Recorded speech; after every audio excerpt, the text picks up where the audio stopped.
Well, hello there. And it looks like we are back and we're live. So we are going to be working today, finishing up this whip BELMONT thing that I started. I say finished. I'm not really going to be finishing it. I'm going to pass it along.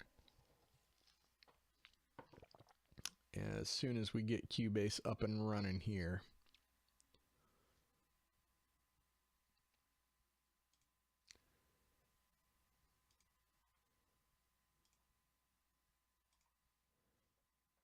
Pull this over just so you guys can see when I'm doing these things. What I do is I have there we go. I have a voice meter, works as an ASIO pass-through. So what I've done is I connect Cubase, gets a let's mute that.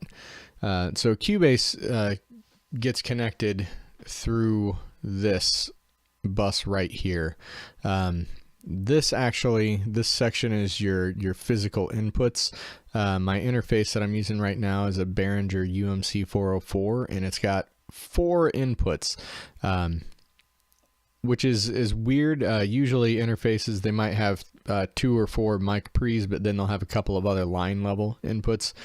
This one really is just a dedicated only 4 inputs.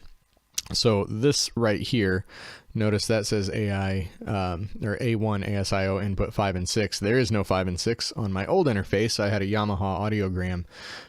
My mic pre's would have been 1 and 2, and then I had 3 and 4 and 5 and 6 were both stereo line channels. On this one, my first 2 mic pre's come in here, and then my second 2 come in here. Notice I've got them bust down to mono. I've got compression and a noise gate a little bit, just to keep it from making too much racket. And what happens is I send that to B2, which is coming out over here. You'll notice when I plug in a guitar, it's going to go through B1, and that's going to be routed into Cubase. So Cubase is going to be here, and I will route Cubase also to B1 so that you guys can hear it when I start playing stuff. Let me see what's going on here. Usually it's started up by now. It looks like I haven't loaded Cubase since I rebooted. It was an error on my part, so it's scanning VST2 plugins. I actually may play around with a couple of new plugins I got as well. This will be I'm starting a little early, and this will be a little shorter stream today. Chiptunes equals Win is putting out a new project called Chips Flipped that I'm on, taking chiptunes and then flipping them to live instrumentation. So that'll be fun. That listening party is going to be happening at 6, and I'll probably switch the stream over so you guys can check that out if you just want to continue on once it happens. Hey, I didn't mean to click that at all. Let's go ahead and pop this chat out here while I'm waiting.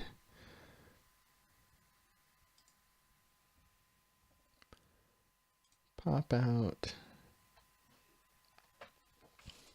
And there I go. So now if you guys want to talk at me, you can talk at me and I'll see it. This is taking an exceptionally long time to load today.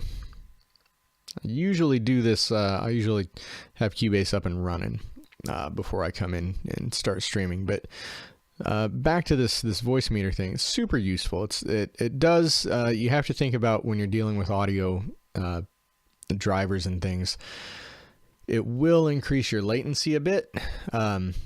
It's also got quite a few features that I personally don't use. Specifically, it's got this where you can pan and control the vocals. It's really nice if you got a lot of inputs, really good if you're doing podcasting. It'll also let you route whatever you want into this virtual cassette recorder, and it will mix it all down to whatever sort of sound file you want. It's set right now to be a 2-channel 44.1 kilohertz wave file, but you can set it to record to several different formats, which is pretty handy. There we go. There's my good familiar Cubase background. All right, let's pull this off screen here and get Cubase up. Here's some projects. Let's pull up this whip BELMONT there.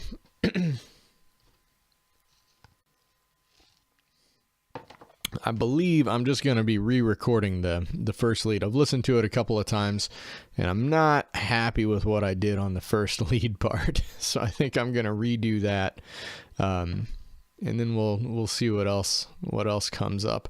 I'm also we're hopefully going to have a guest soloist on this, so I'm probably going to maybe copy and paste, leave some space open for that to happen. There we go.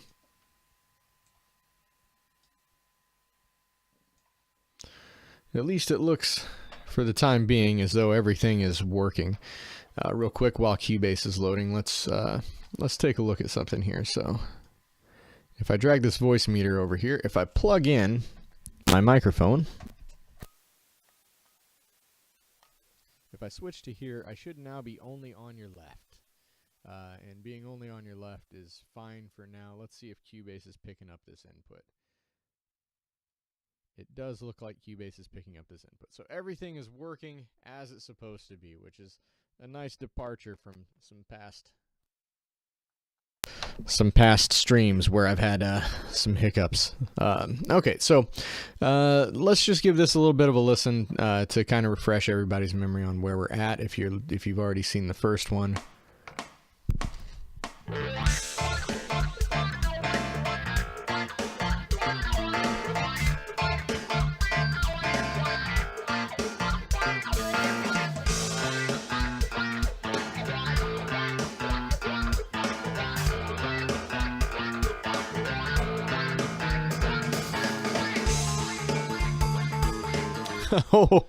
Oh, I forgot I already deleted it. So yeah, that lead right there, originally this Velvet synth was not on it. Velvet is this nice keyboard here, this very, very cool Rhodes sim. It's got several different keys. Where does that come in? Why did I not shrink that? Oh, don't move. There we go. Look at all this hanging over the beginning.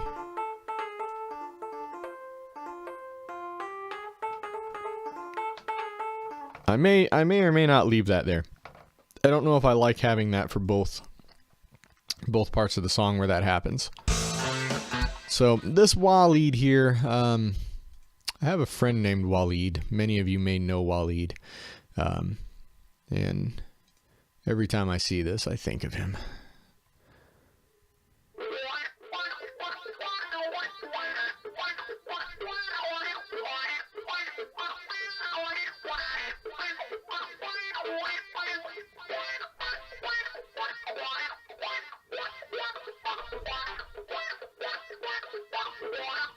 See, I'm not in love with that.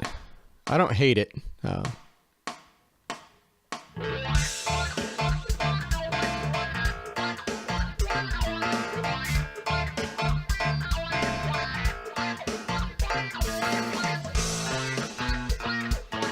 It's awfully squawky. And I feel like the beginning part there, it kind of works, but once we get these rhythm guitars, they start to battle a little bit. We get these guys in here and then this as well.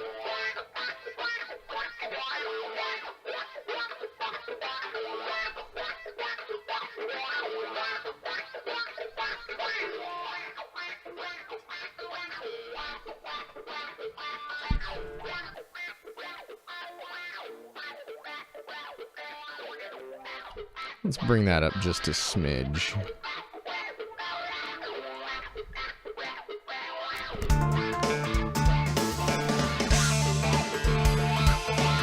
Yeah, I feel like 3 wah guitars there is a bit much, so I think what I'm gonna do is dial this one back here.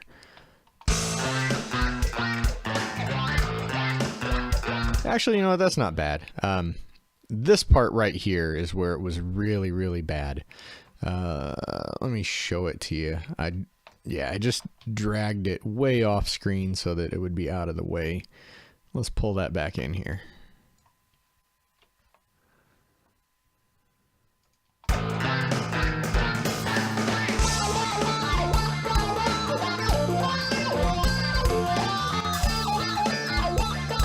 Yeah, that is just too much. Now over here, notice this was lead wah 6. Now lead wah take 10. I feel like I did a little better job on that.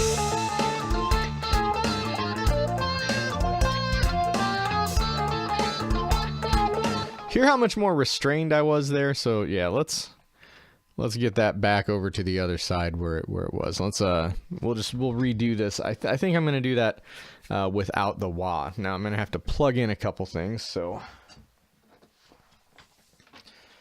that we can record. Oh, it looks like did I already leave this cable up here like a smart person? I did. Sometimes past me is a really clever fellow. Sometimes I feel like he's really, really out to get me, but in this case, past me was really nice.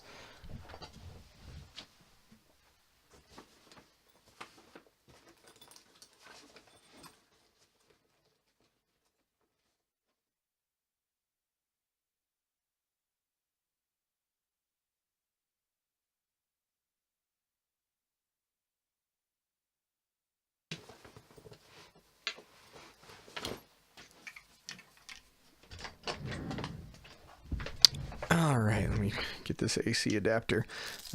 My co-conspirator, Joshua from Grass and Stone, was out at Goodwill and picked up that pedal board for me for $10. So thanks, Joshua. But my AC adapter was in the bag, so I had to get it out.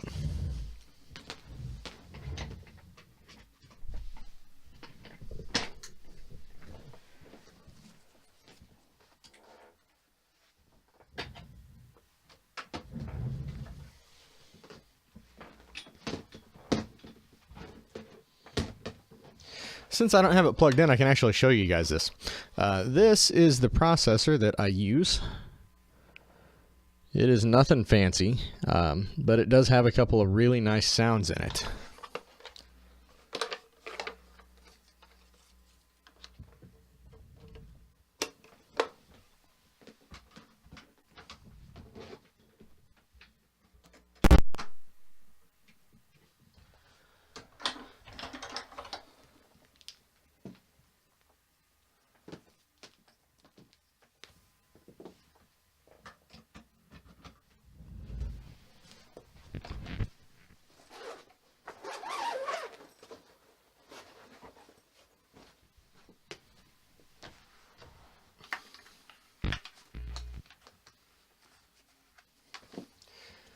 We don't particularly need the strap to be on the guitar today.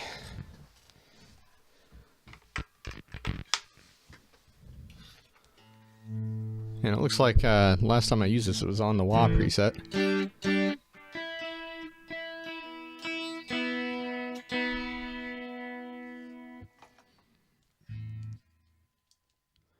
So let's see here.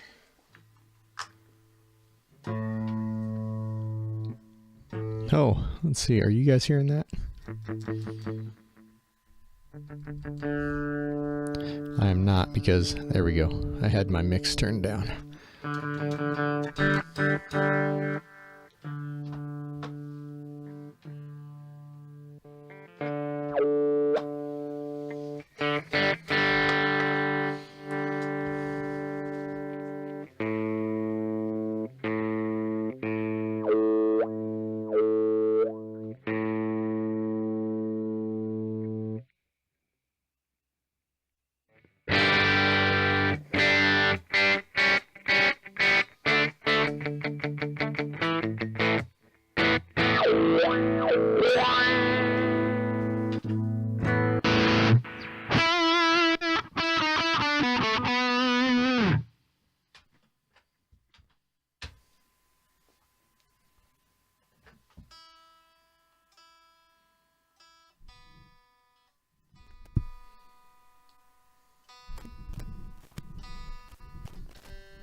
Make sure we're in tune real quick.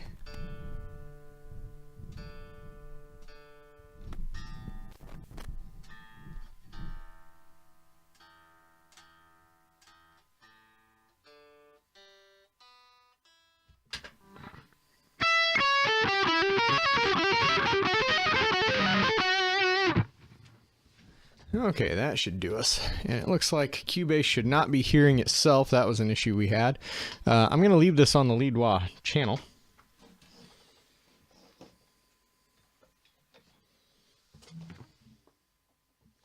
Despite there not being any wah anymore, I'm going to do this not wad. Let's get this. I'm going to need to change my input. Stereo left. There we go.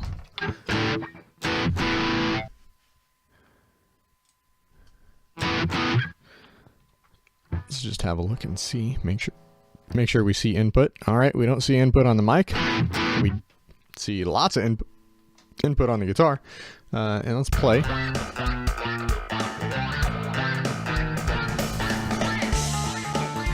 We appear to be getting input on there. Let me turn this mic down. All right.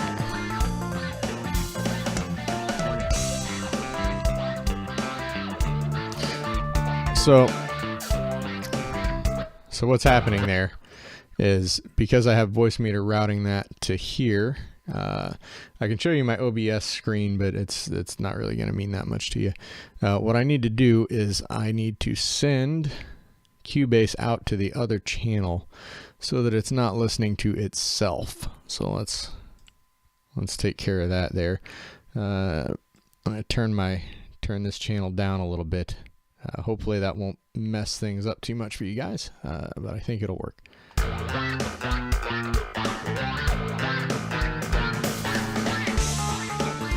Perfect.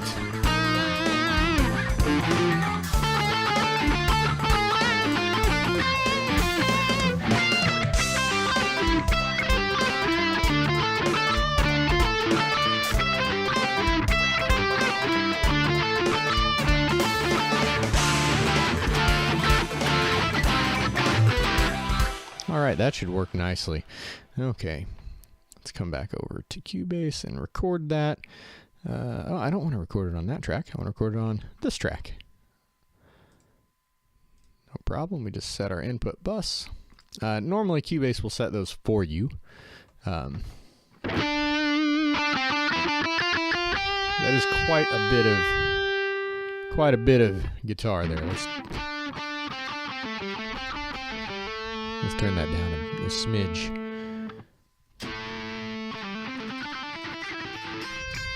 All right, and I think I'm going to go ahead and do this beginning part, maybe, without wah.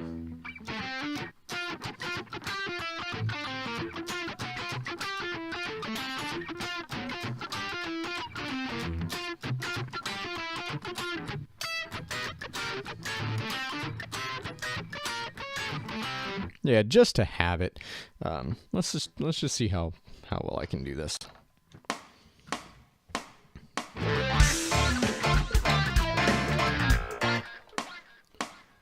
Apparently not well. Let's try it again. I need to hear that a little better. This shouldn't affect anything for you guys, but it'll make my life easier.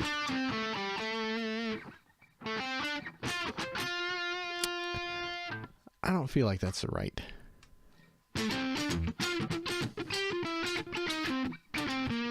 That should be better.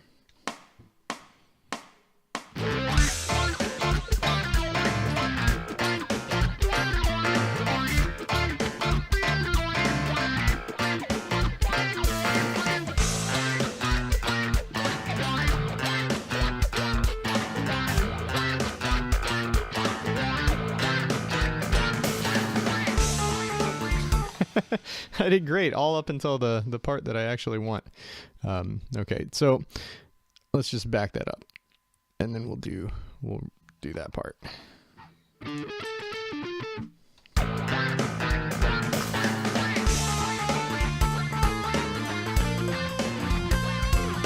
Oh, I should play the other notes, shouldn't I? Yeah, F, G, G sharp. Pull this down. This has got to be boring to watch my face while I'm playing guitar, right? I actually have a separate webcam that I swear I will get set up for you guys at some point.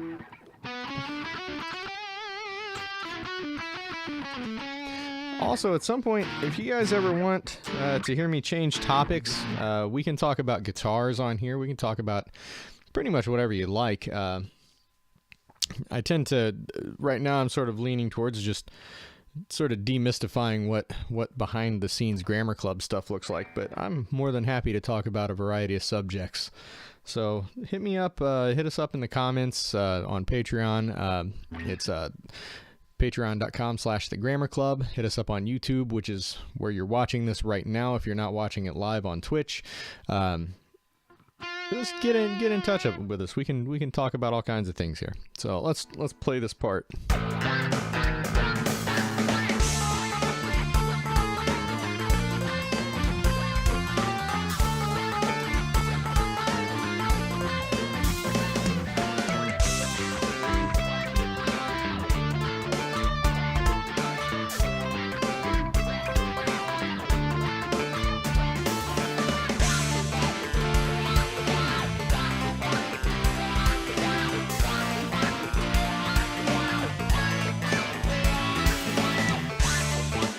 Actually don't even need that part.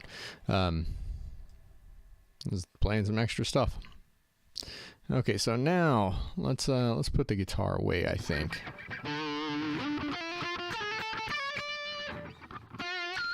That's some other Castlevania. Once you get started on Castlevania, you can't stop.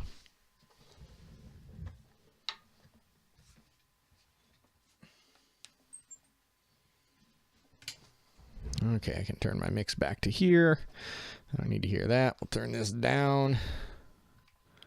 Save compulsively. Just Control S all the time, over and over again. If you haven't hit Control S lately, hit Control S. I don't care what you're doing. Save the web page you're looking at right now. Just hit Control S all the time. Okay, so we should be able to do this without taking it off grid. Well, maybe not. Maybe I was sloppier than I should have been. Let's see what we got here.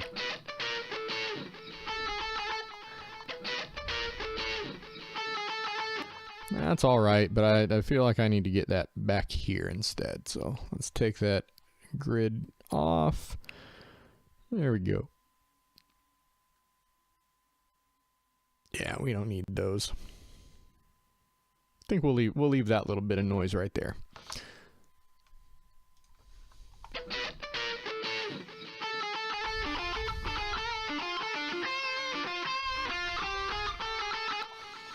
Also, did I turn it down way too much? That's the next question. I feel like I may have. Okay, so first things first, let's take these two audio tracks, or audio clips rather, and turn them into an audio track.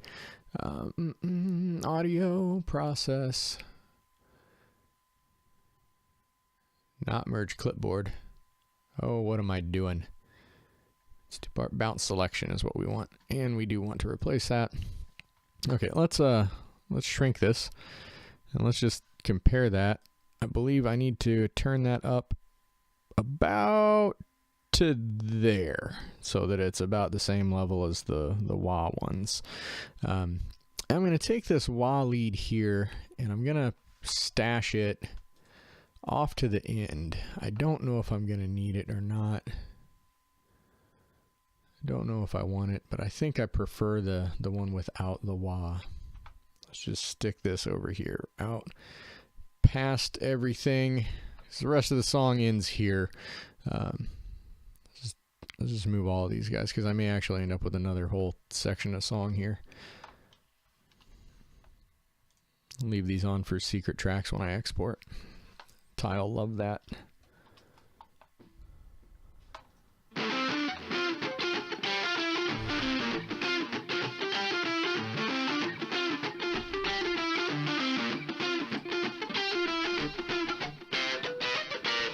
Well, that sounds atrocious. Why? What happened? What about the second half? That seemed like it was okay.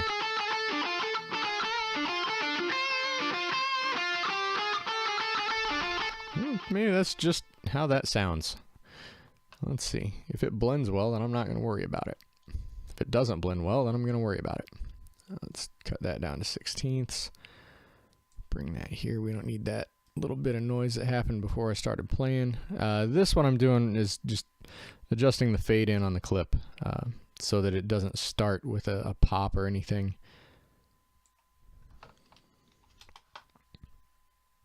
Let's hear it in context first. Now we can go back to normal. Switch this output back to B1 here.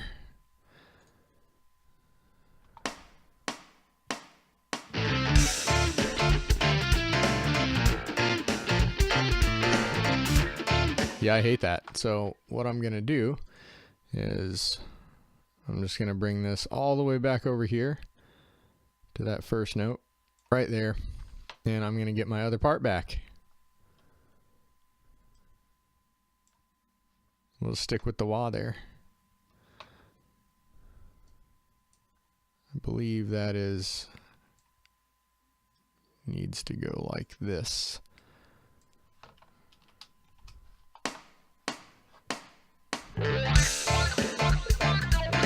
Yeah, it should be that.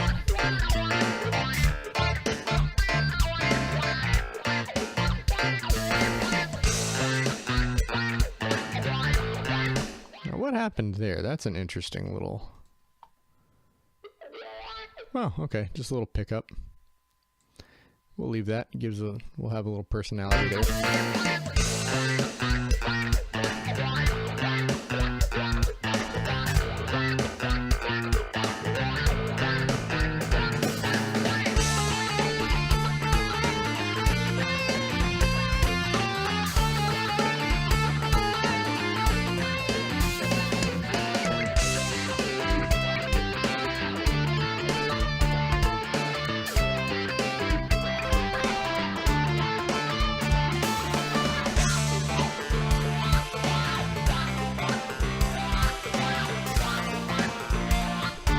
Yeah, I can make that work. Okay, so let's take this.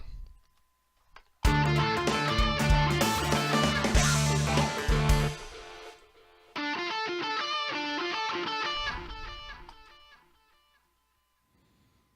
is that where I stopped? Did I stop there? That was smart. Oh no, oops, I trimmed the clip. It's a good thing it doesn't sound terrible.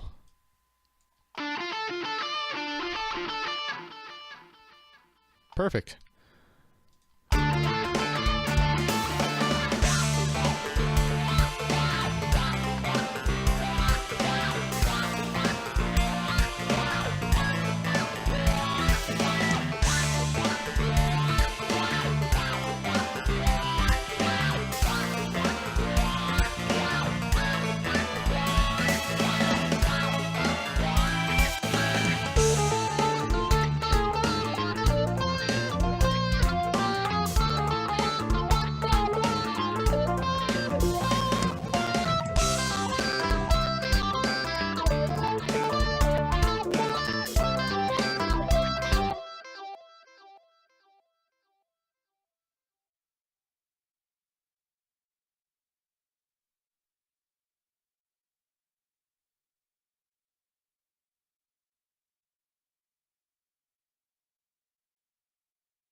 You guys will hear me better if I unmute that. Okay, so anyway, what I was saying is I've got some weird shenanigans going on. I got some weird noises. And I feel like I may have just set my latency a little bit too low. So yeah, I've got this one set not as low as it can go, but not recording anything right now, so we can jack that up quite a bit and still have decent performance.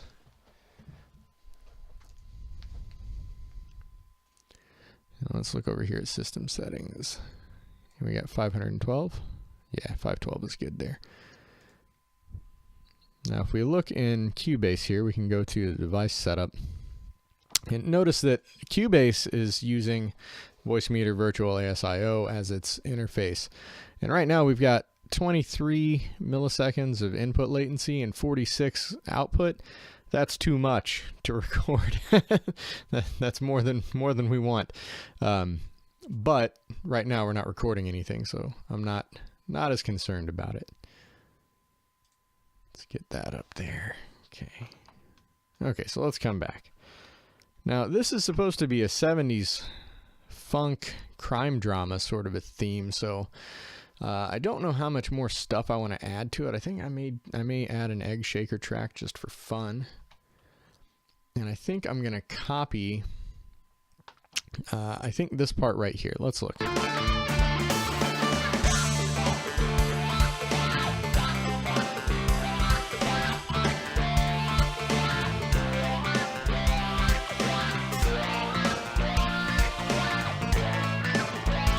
Okay, those are 3 different takes of that.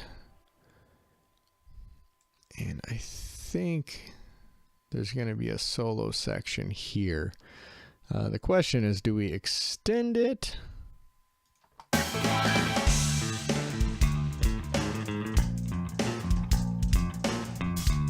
No, I know what we do.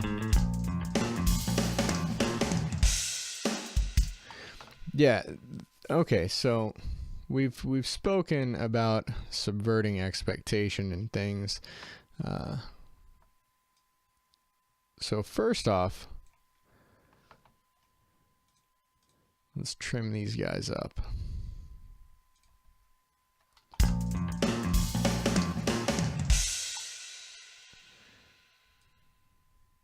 Okay, so we've got this part here where I played this bass.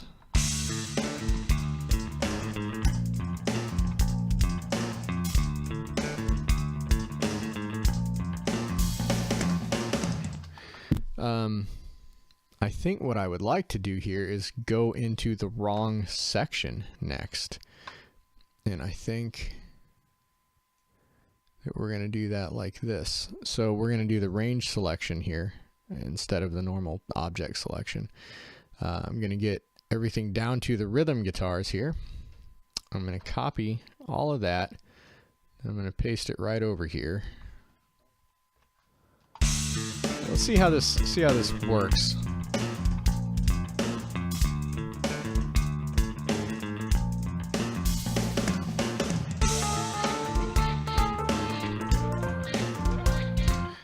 No, I don't want that part at all. I want the, what am I thinking? I want this part that doesn't even have rhythm guitars, so it hardly matters at all. I want to go straight back to this. So after the bass, sort of bass break there for those 8 bars, or 4 bars.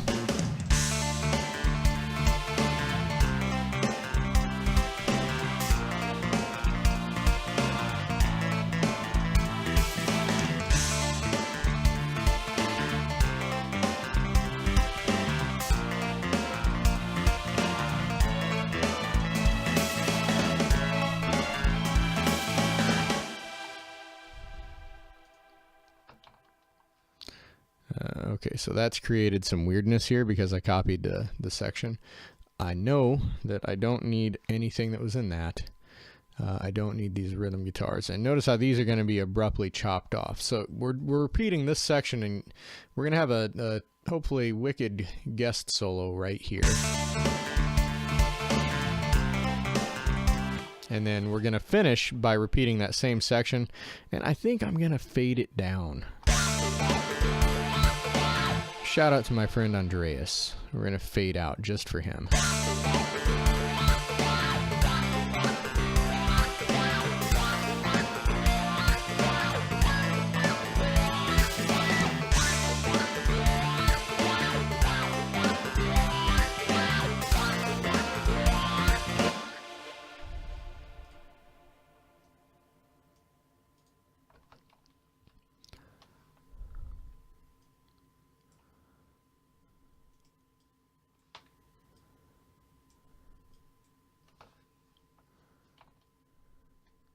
Okay, so now these things here that I had dragged out past the boundaries of reality, the boundaries have expanded. How far along into this jam are we? We are looking at 3 minutes. Wow! Yeah, when you set like a 96 beats per minute, you can do things like that. We're at a dead even 3 minutes right there. And it's going to fade out before then, so it'll probably be about 2:45, something like that. Now, the question is, how much do I care about these drums? I feel like I should care about these drums having the same fills 3 times in a row. That's probably bad, right?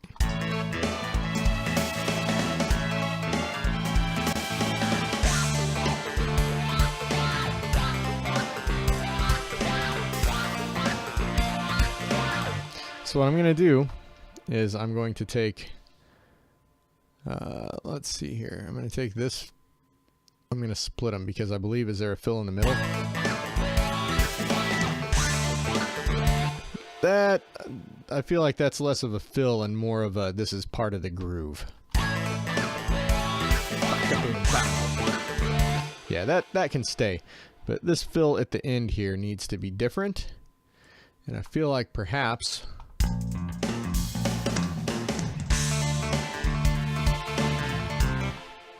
this needs to be more abrupt. It's the oldest trick in the book. If you want something to slam, make sure that there's nothing happening before it slams. So just that last 8th note. Notice this whole kit, I don't need to worry about that one. What I need to look at is, looks like the toms.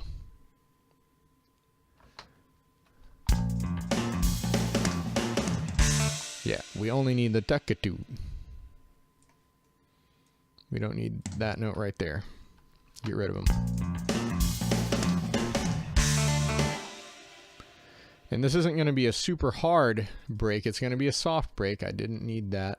That can be useful sometimes, but we can do this without going to those extremes.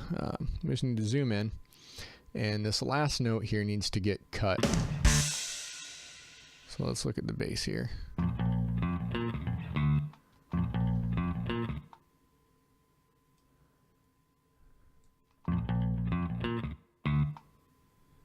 I feel like we can lose,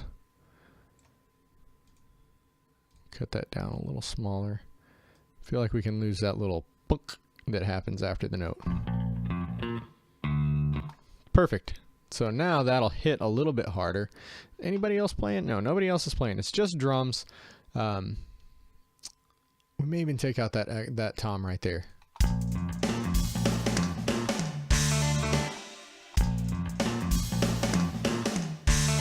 Yeah, we don't need...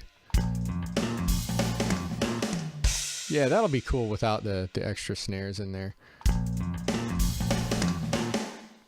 We don't need the second snare hit, just the first one.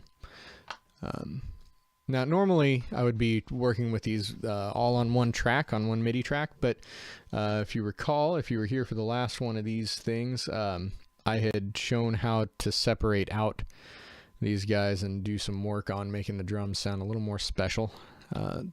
So let's lose that note. So I've got them on separate tracks. I've got kick, snare, toms, and cymbals all each get their own.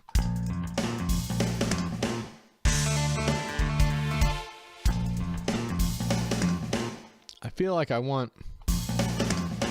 That's good.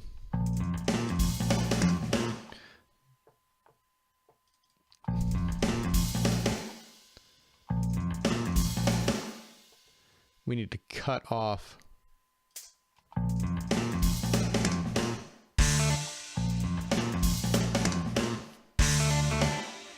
Is that a tom?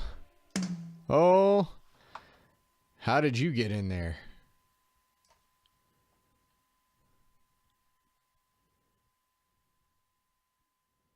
Oh, and there's more than one of them.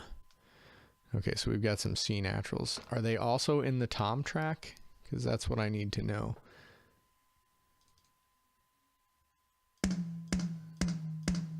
They appear to also be in the tom track. I just didn't get them out of the cymbal track.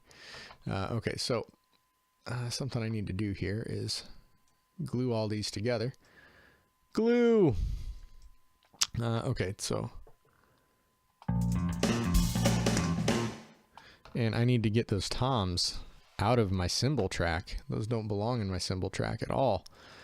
I don't really want to rename it.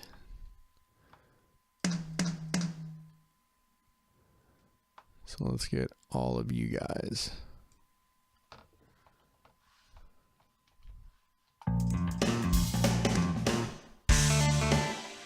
That would explain probably why I had my toms turned down too much even.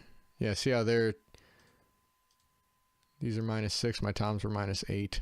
Probably because I was hearing too much tom because it was coming off of multiple tracks.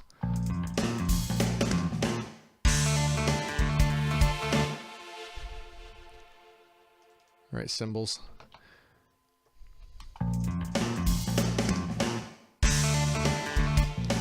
I feel like that's a spot where we should hit more than one cymbal. We can shorten that down.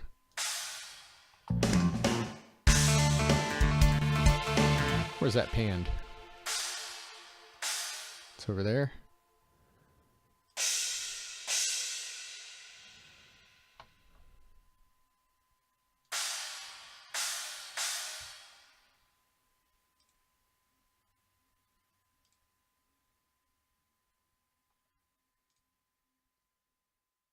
And this should be better now.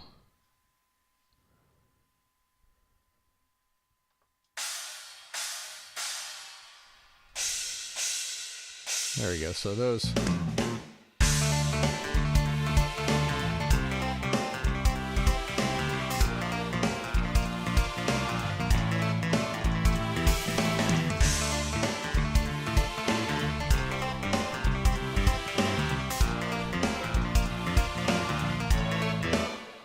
And this is our solo section, so I feel like we can ditch this clav.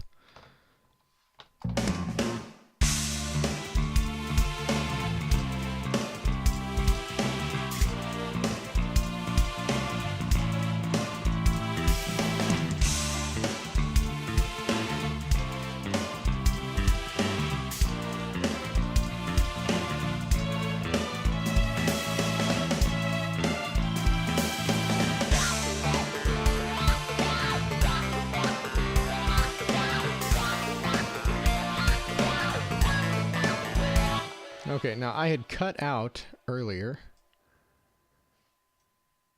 this section where there was a drum fill that was the same as another drum fill. What I need to do now is grab a different drum fill to put in there. And it's allowed to be a drum fill from an earlier piece of the song. You can do that. Let's do maybe how this section...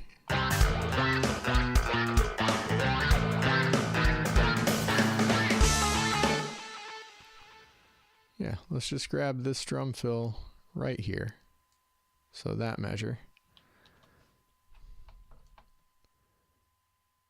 And we'll just stick that right in here. We may have to change the cymbals. Yeah.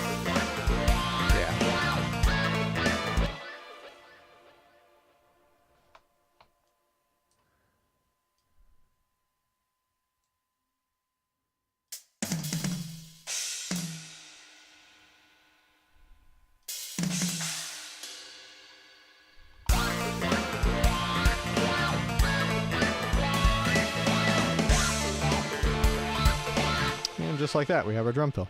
All right, so now we have this ostensibly sort of a finished arrangement. I'm going to pass it off to Ty and let him add his magic.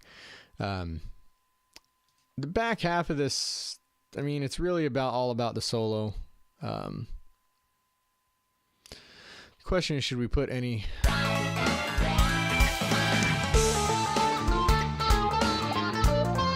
Should we revisit that? Maybe not. We never revisit the intro either, so you know, you don't have to revisit all of the parts of a song. You can get away with only playing a part one time. So what we're gonna do here is we're gonna do something a little different. I'm also gonna give Ty the MIDI for this. Could be Tanner, but I'm 90% sure this is going to Ty. I'm probably gonna give him the MIDI for this. And then he will take it and he'll be able to add more instruments or remove things or go Randy Razor Blades on it, as it were, and put things in different places should he choose to do so. And I imagine he will. So I'm going to give him stems, but I'm also going to give him the MIDI so that he can play around with the instruments and stuff. By the way, if you want to hear what it sounds like when we're all done, you'll want to check us out. Our Patreon page is patreon.com/thegrammarclub. And we put out 2 songs a week, and then a podcast, and also these live streams. So you get a lot of stuff if you come support us. We like to make sure that you feel like we want you to come back, and we want to give you lots of stuff. So let's see how this ends, and then I'm going to export it, and then we'll do something a little different.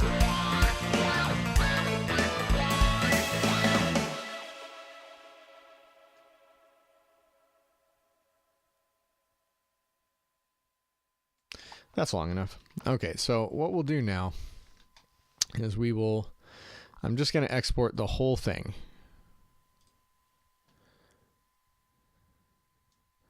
Okay, nothing incriminating in the file system or anything, so we're going to do that. I'm going to change this to 16-bit. It's going to go to my desktop. I'm going to call this, what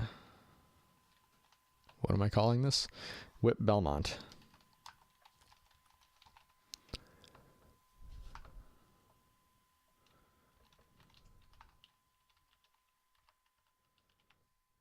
Today is the 13th. I like to put the date in my mix downs so that we know it's easy to tell which one was which. You could say, well, but doesn't it have that? Doesn't it show that in the file details, like the date modified? It does, but then if you modify it, date modified changes. Date created can be helpful, but just put the date in the file name, and then nobody has to worry about it. It's just there for whoever needs it right when they need it. Let's see what we got going here. Okay, so this is what it's doing now, is just mixing down, and off stream what I'll do is I'll do this same process, but I'll do it for each individual track. Cubase isn't the best as far as exporting song stems. I think the archive function works okay, but if you're trying to export things out for someone to use in a different program, Cubase is kind of like, why would you do that? You should just stay here with us forever. So what we're going to do now is we'll do something a little different than what I've done on stream, and I'm going to open up the 2-channel resulting wave file in a program called Wavesaur. And Wavesaur is a free program. I'll drag this over here and make sure that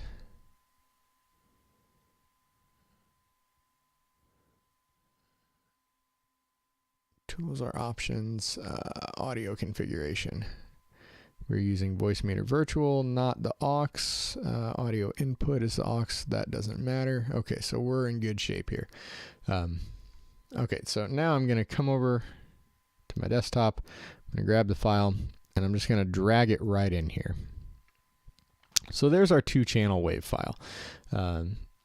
Notice when we look at this that we are not peaking.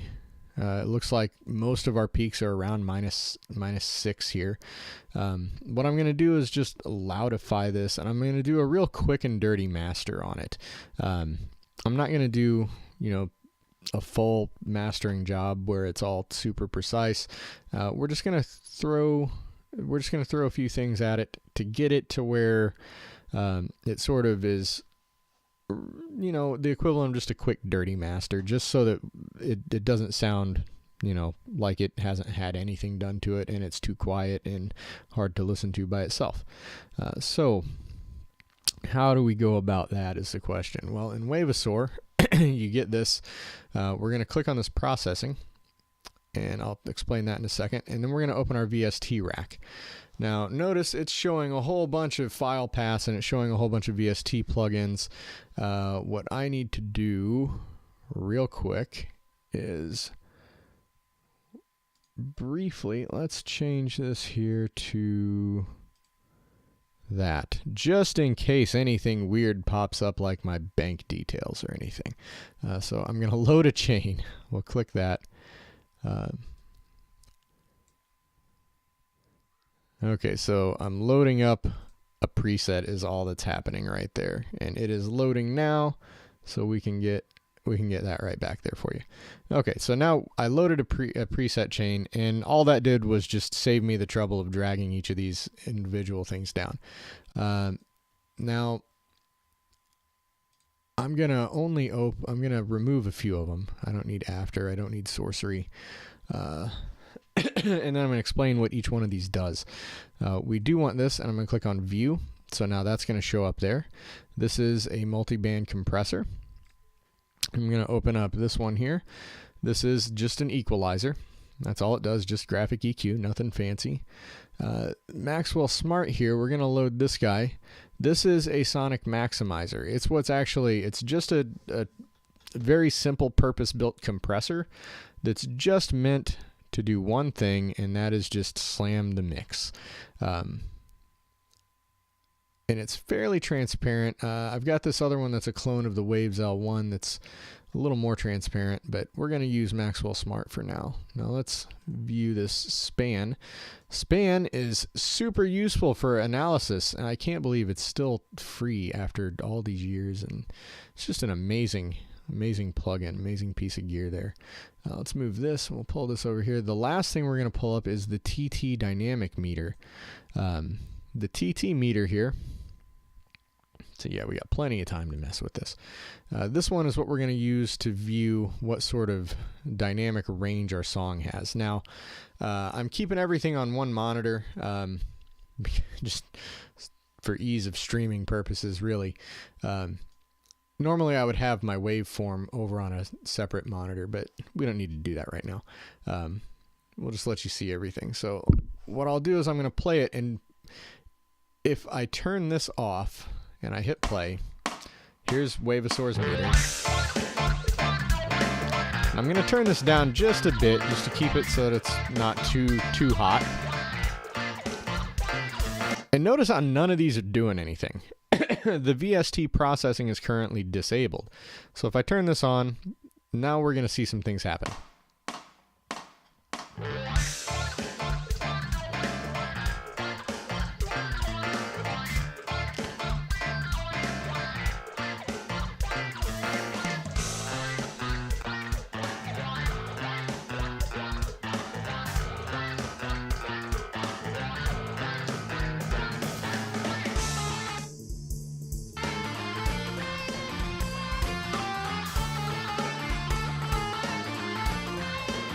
Okay, so what I'm going to do now is I'm going to focus in on each of these bands on this compressor.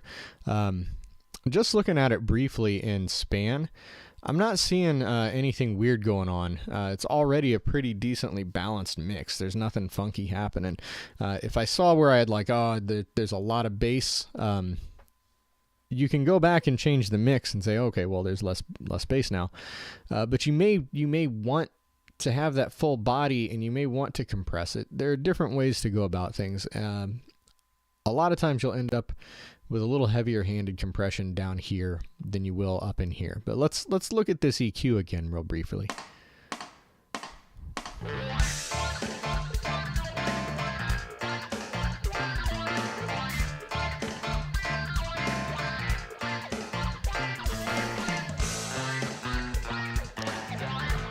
Okay, so now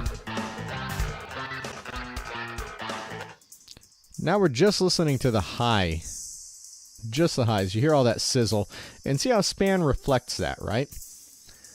We see this.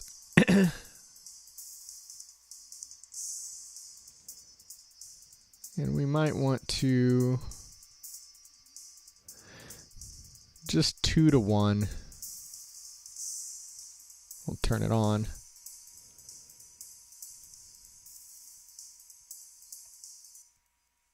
See how now,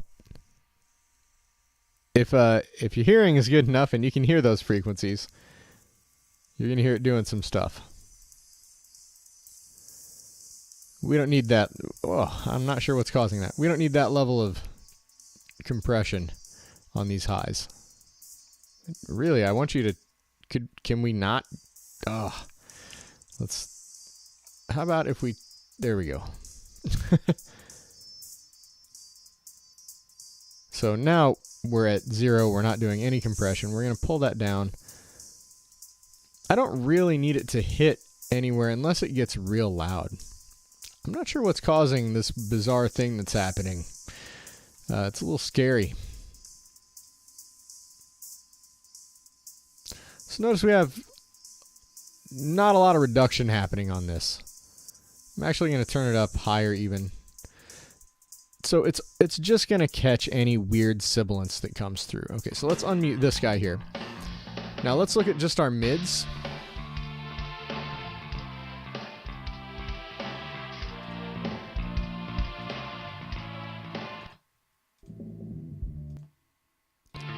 There we go, just the mids. Now notice this mid-range goes down pretty far. I'm actually inclined to maybe bring that up a bit. No, it's good there. So what I want to do is leave that 2 to 1 is probably fine again.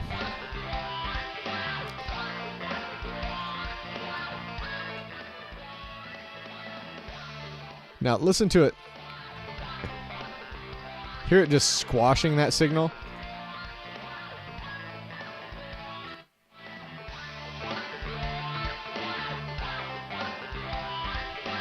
Now see, we can see some reduction here. What I really want is just a smidge. Oh, our song stopped.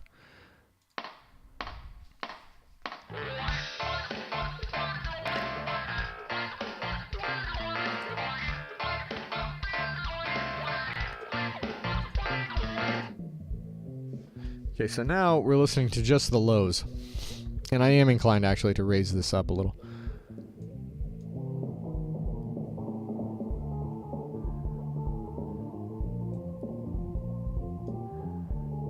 What I'm adjusting now is just the crossover between the different the two bands of the graphic of the multiband compressor. Now this one, I don't want it to slam real hard. And notice there's some frequency crossover between them that's getting affected by both of these compressors. So there's my input, there's my... We're getting quite a bit of reduction on that on the low band. Now I am going to set this about 3 to 1.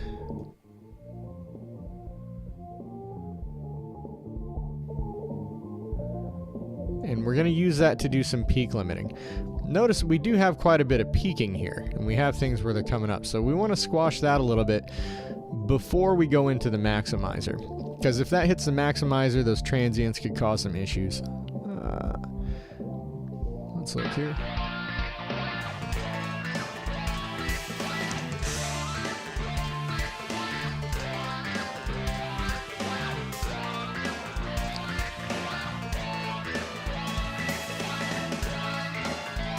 Now I kind of want to hit this, I kind of want to hit the mids a little harder.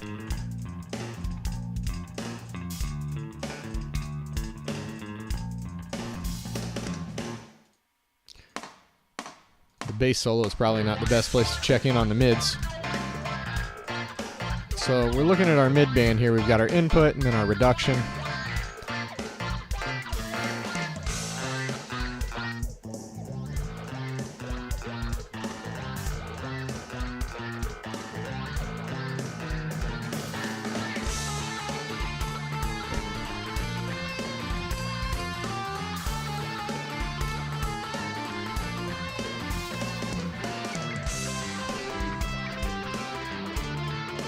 We can see here that that's looking pretty decent. It does have quite a bit of mid-range, but that's fine. It sounds good. So if we were to take this whole thing,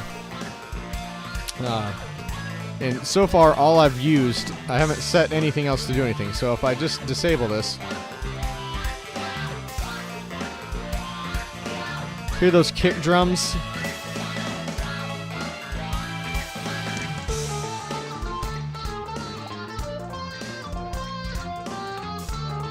So those have tightened up a little bit. Now, some people, depending on who you talk to, you may like that sound, you may not. I'm digging it. I am gonna look at this sort of 2 kilohertz range here.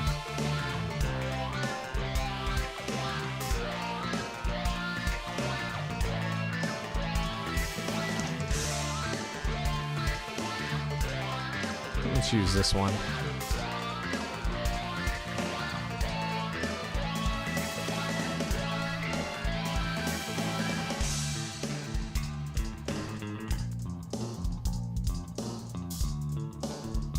Now you can see where that's carved out a substantial thing there, right?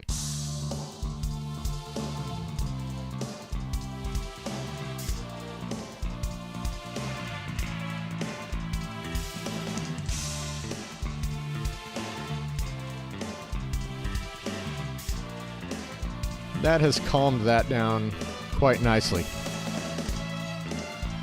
And it sounds good. So I like it.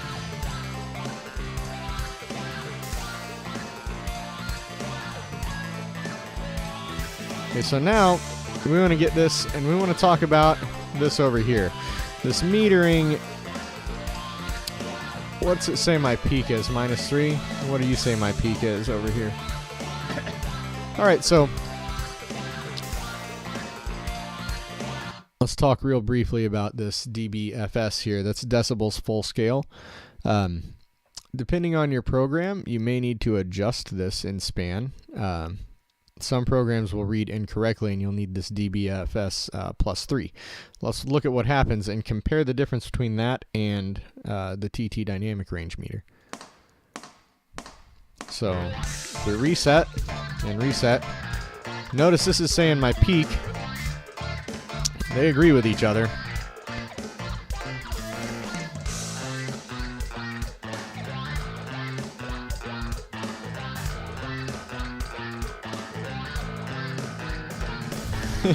It appears to not be doing anything. So that's interesting. So there are 2 sort of numbers we want to look at. I'm not sure why that's acting weird, but we want to look at the RMS. That's our root mean square, and that's our average loudness based on just the voltage, based on just purely the volume coming out. This TT dynamic range meter does something similar.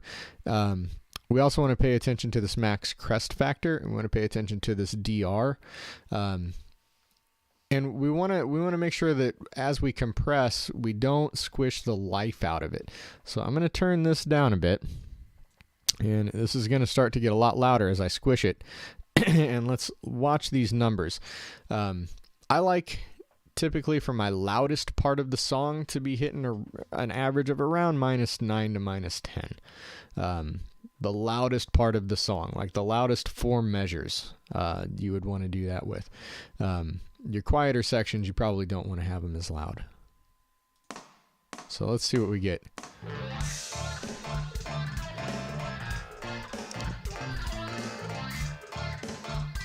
And over here, our RMS is -20, so it's coming out of this compressor pretty quiet. So let's...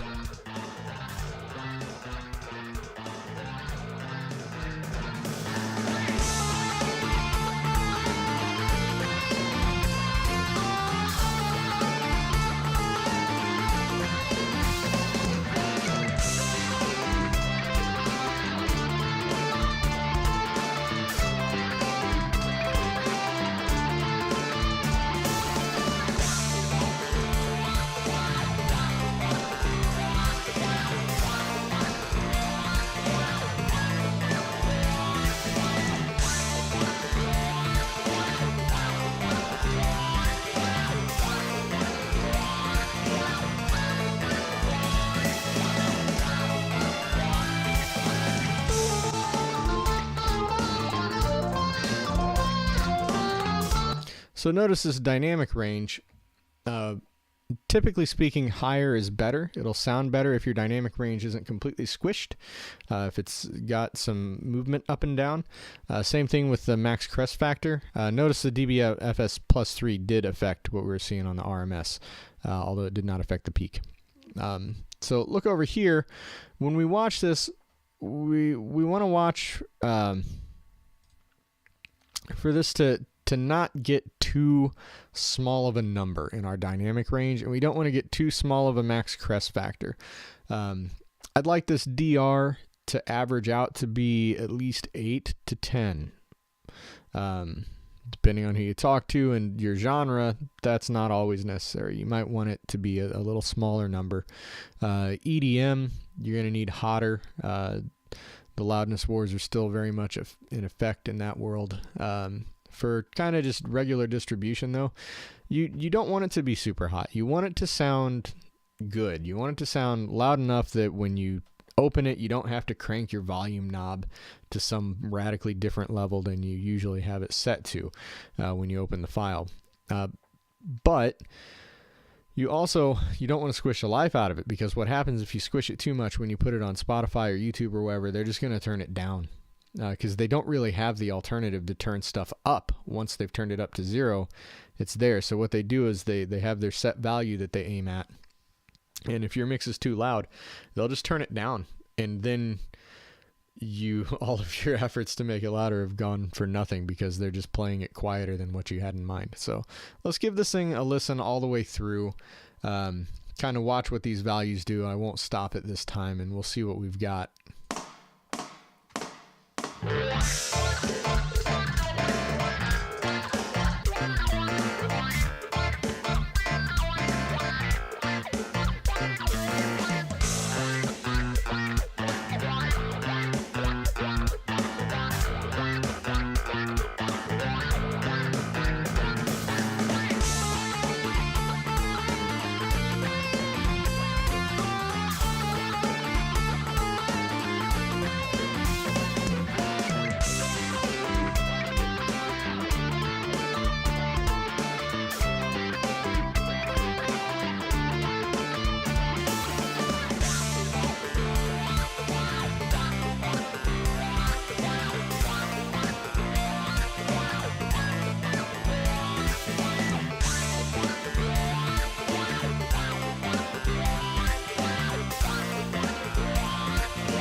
Okay, so now that I've done all of that and we looked at it, what we can do, notice the RMS here. See how that still has a value?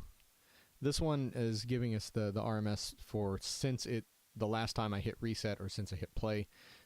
This one adjusts itself over time. It actually decays. So this gives us sort of an overall for the whole song. And this is giving us sort of as you go. And notice the DR range was pretty good. The volume was pretty good. If I were making a final master for this, I would actually take it out and listen to it on the big speakers.